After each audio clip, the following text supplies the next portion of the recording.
So my philosophy and where I start with the team is, hey, listen, we're here to be consultative. We're here to help educate. So we should understand their industry. We need to talk about the pain points that are in their industry and then identify where as an organization their pain points are within that journey and then recommend solutions.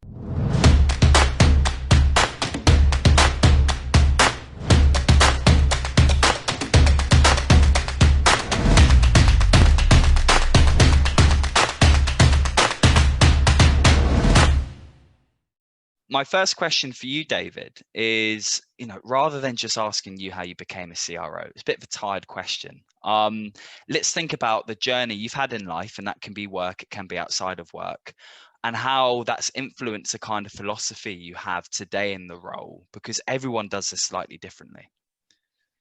Yeah, so I started my career. So, when you look at my bio, I spent some time in the military, but after the military, my first job was essentially in consulting. So I worked for Accenture, and I actually had worked for them twice. And that really sort of helped shape some of the things, not only the military experience, but working for Accenture, because my role there was essentially a strategy consultant. And I learned a lot about not only just in terms of how to have conversations with people, how to present information, but how to look at the data and then also look at the organization as well, because sometimes the data tells you one thing. And if you go with a decision just solely on the data, sometimes that can lead individuals and companies in the wrong way. And so you have to look at the holistic picture. And that's what it really taught me through that experience, being the strategy consultant for Accenture and getting that start and having the opportunity to see a lot of different organizations and how they would operate operationally and strategically, and help me understand a little bit more about some of the decisions that they would make, to run their business. Yeah, I think you raise a great theme here, David, which is the data. I mean, we can think of it as objective, we can think of it as scientific, but ultimately there's a human interpretive piece. And that's an important one to understand, especially as CROs are becoming more data-led. And I wondered if we could dig into that a little bit more, because it's a great point you raised. Yeah, definitely. Let's do. So did you want to ask a question, or do you want me to just kind of speak? Yeah, I just want to know your general philosophy on how you arrived at that conclusion. It's one I absolutely agree with, and really how we know how to tread the balance between the data and when we should be suspicious and aware of the broader picture. Yeah, so I was speaking with a marketing person recently, and they said something that is probably standard, which was content is king, but data is queen. And, essentially their point was, hey, listen, we can do all the marketing that we want, but you have to understand the data and the results that you're realizing from your activities. And I think it's the same way in sales. I mean, obviously you're familiar with this. We look at very standard metrics in terms of, and especially in SaaS companies. So we're taking a look at, MRR, we're taking a look at ARR, and we're also, of course, taking a look at pipeline activity, the forecast associated with the pipeline. What is the lead generation activity? So what is the team doing? And, I do want to highlight, especially on that point, there can be a lot of activity, but it can be non-productive activity. So that's the trick and the balance that we're kind of talking about, which is your pipeline can look good, the forecast can look solid, there can appear to be a lot of activity. And I think where it's needed to take a next step and a drop down is to validate that data set to make sure that it actually is solid. 9 times out of 10, you'll maybe find that it is, but really understanding what conversations are the sales teams having, what relationships do they have, and because how sales folks are, I mean, it's always sunshine and roses essentially when it comes to somebody's pipeline, and and managing that. So I spent a lot of time trying to uncover what's sort of the real story behind the pipeline, but also more importantly in those discussions, what should we be thinking about? How can we bring additional value? Should we be changing up the conversation, and how can we be more helpful to our clients at the end of the day? Because with our product set, it can get very complex. And that's the other thing that I take a look at as well, just to make sure that we are adding the value and bringing that at the end of the day. So. Yeah, I think there, David, you actually raise a really good discussion, which is about this forecasting. I mean, are forecasts predictive, or are they merely a validation of whether or not a process is working? What do you think? Well, I think they can be a little bit of both. So if you Mm, have solid historical data, so let me kind of give you this example. So the first business that I ran was global, and it was at the time, and this was the mission, was to grow the business. So it wasn't a very large business. And so the data that I had relative to the business was just not a lot of data. So what's the churn, what's the typical win rates that we're realizing, all the background data that you would want to have, versus, for example, when I worked at IBM mm, and took over a business that was trying to essentially get it to go to grow, but it was sizable. I had the data there, I had the historical information to be able to refer to. So I think that's, when I take a look at, let's say, the forecasting and the pipeline, looking backwards does help, mm. even though it doesn't necessarily dictate future performance or actual performance, but it is a very good guide to take a look at that historical information, understand sort of where you're trending and what that might look like. So in, let's say, startup organizations, especially, let's say, in the SaaS world, you won't have that historical information. So however, that doesn't mean that the forecast should be thrown away. It just means you just obviously don't have the historical information. And I think, especially when, with the forecast, of course, as you know, there's probabilities that are assigned to that forecast.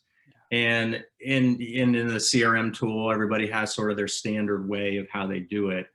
But for me, it's always really sorting through what's the details behind that, and then having a process that is formalized, that as the deal moves, there are conversations. So one might call it a deal review, one might call it just sort of a check-in. So I think those are very important to understand and to validate why the deal should progress, which helps then validate the forecast. But then back to my earlier point, more importantly, it helps get into conversations around how the organization at large can be helpful for that salesperson, Yeah. rather than them just being on an island and trying to work it themselves. Yeah, superb. We're bridging into a great theme here, which is what kind of cultures do we create on our sales floors, and the importance of having a data-led culture. But let's bring this back. You spent time in the military, you spent time with Accenture, as you said, you saw lots of different organizations. What's your basic philosophy to sales? How does that intersect and interact with society and how people view salespeople? And what kind of cultures do you try and create on your sales floor? Well, for me, it always breaks down to a very basic theme, which is to be consultative in the Mm, selling process. And clients are smart. They're just like you and me. They're very they are aware, I'll say, right?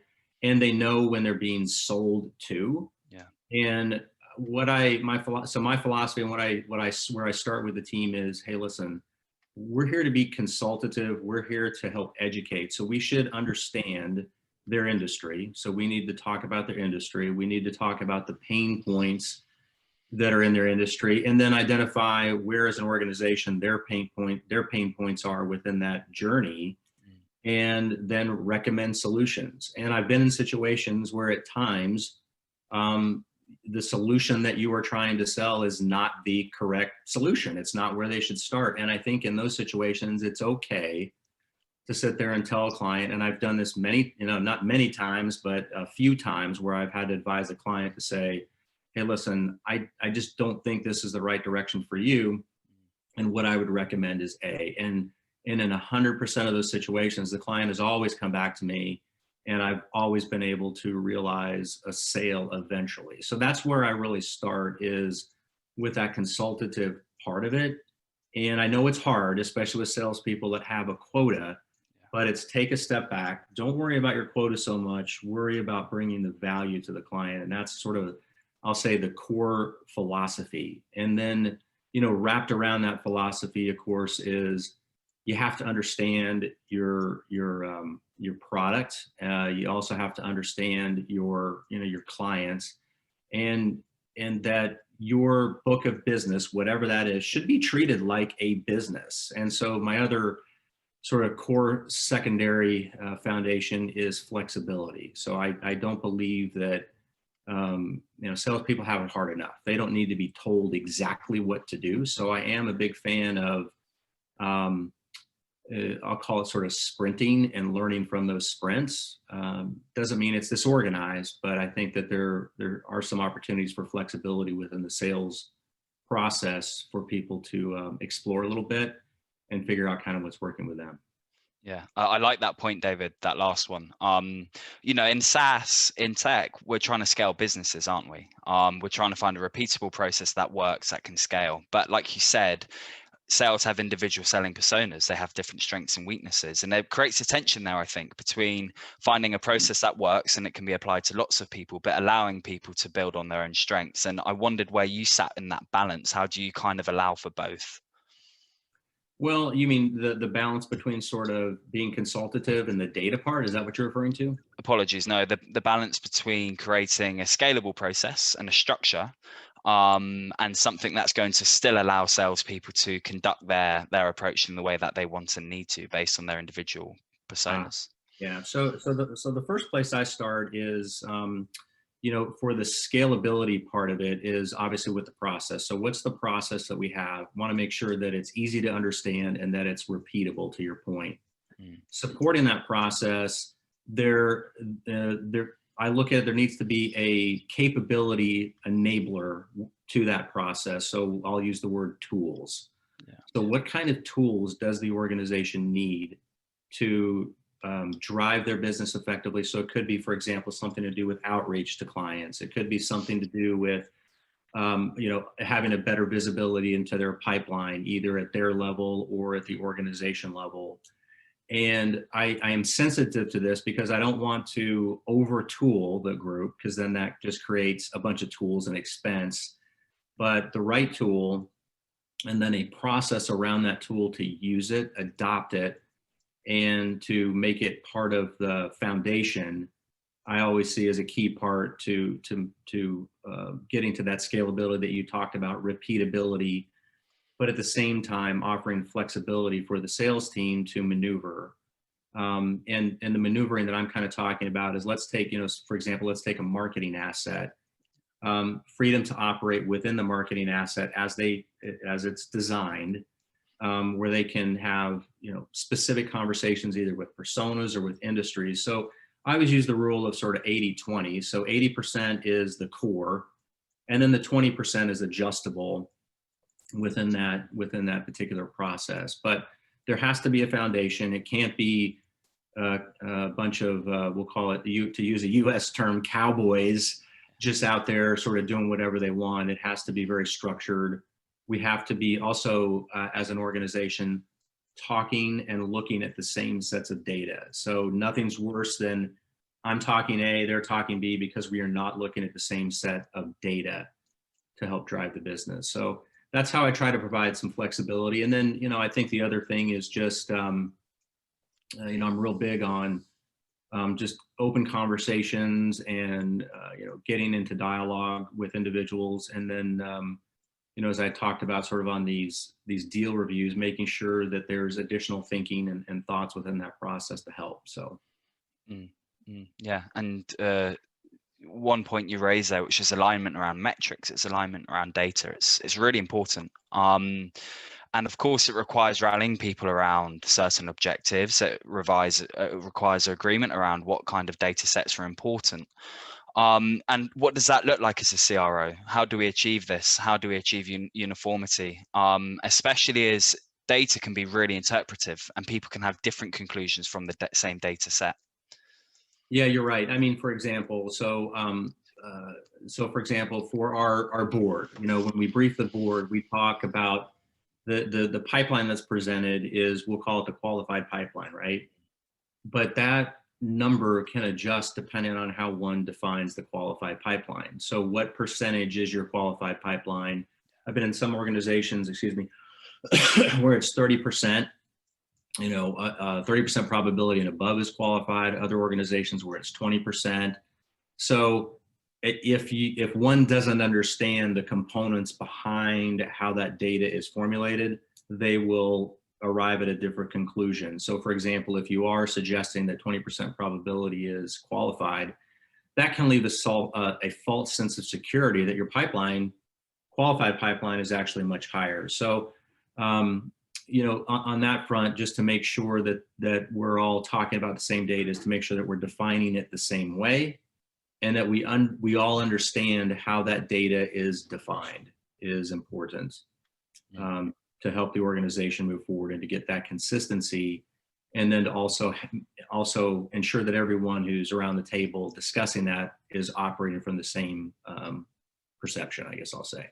Yeah, of course. And you bring in the board. It's a really important component of the CRO life. So let's create a scenario. Let's imagine that the board has set a really clear strategy and they have related objectives. How do you help them visualize that you're on track, or, the story behind the strengths and the weaknesses and the data that underlies all of this? Yeah, and so essentially through we'll call it a CRO scorecard. So now, depending on the organization that one is in as a CRO, you may have some CROs have just sales, some have marketing, some have services if you're in SaaS. For my role, I have all three with my current organization, so sales, marketing, and the services component. So through a CRO scorecard that talks about, hey, where we are within the pipeline, what's the churn that's associated with the business, taking a look at sales by industry, and let's say it could even be Kluster, the MRR, the ARR that's associated with that. We have a couple of key partnerships as well.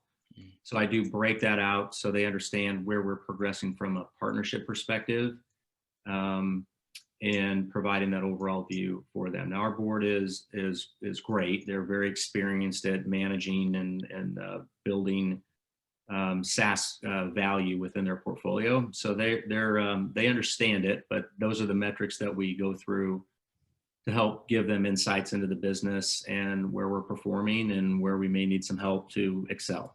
Yeah, fantastic. And of course, the CRO is helped by people. It's helped by sales leaders. Many are helped by sales revenue ops folks. On this point of data, who do you lean on as your sources of truth, and who do you lean on to give you the confidence when you are reporting to the board?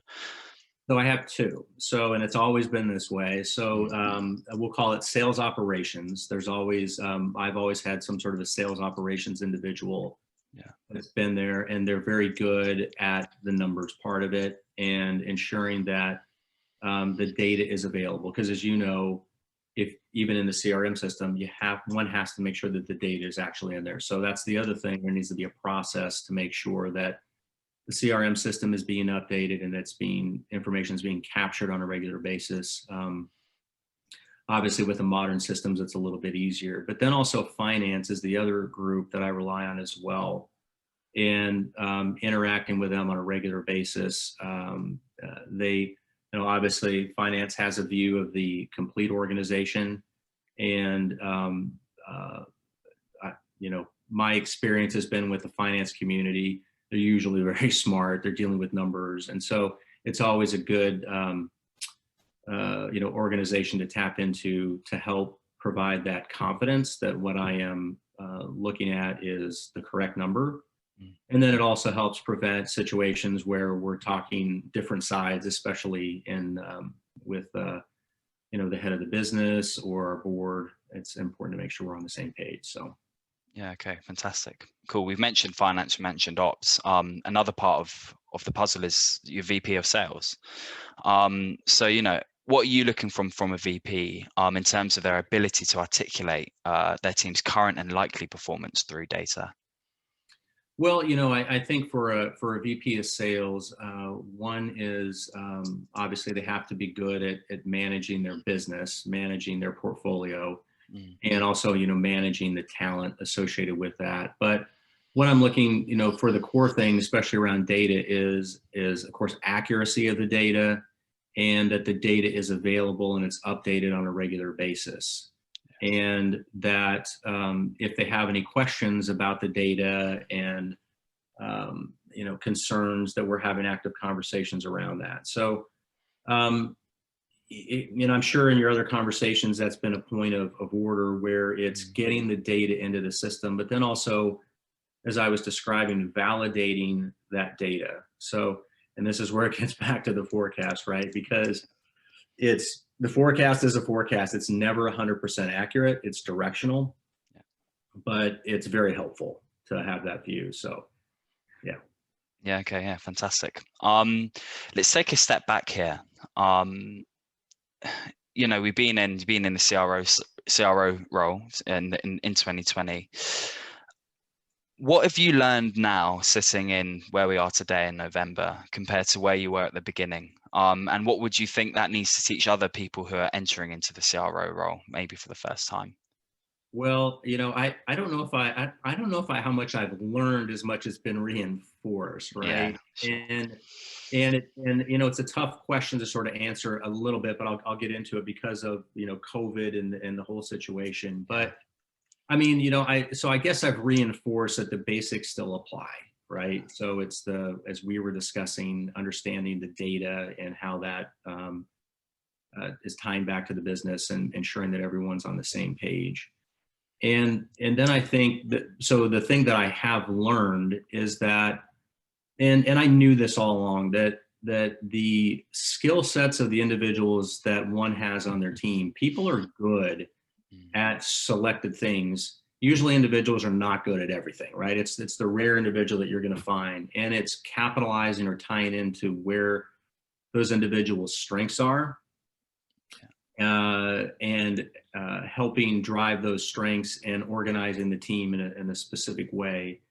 And then the other thing I think is just with the interactions with clients today, the core hasn't changed, right? I mean, clients still want to be informed, and they want to feel like they have a really solid partner. But as you and I are doing this right now, via video, it's that engagement via video, and how does one engage properly, I think, is some of the things that I'm learning as well, as in this new environment, and how we should be approaching some of those conversations, right? But and then I guess to highlight further, what is reinforced is a solid foundation with the tool set that the team has, so they're able to go forth and do what they need to do. Yeah, fantastic. Okay. Final question for you then, David. If you're in a room full of CROs, maybe the best in the world, they've done it multiple times at multiple companies, what would you ask them? I think I would ask them, what's sort of that's a really good point. I mean, if I have all the CROs in the world and some of the best, I guess I would sort of ask them, maybe just give me the one thing that's been key to your success. That's probably what I would ask them. And I'm sure from that one question, I would learn a lot, because they can take it in a lot of different directions. But yeah, that's probably what I would ask.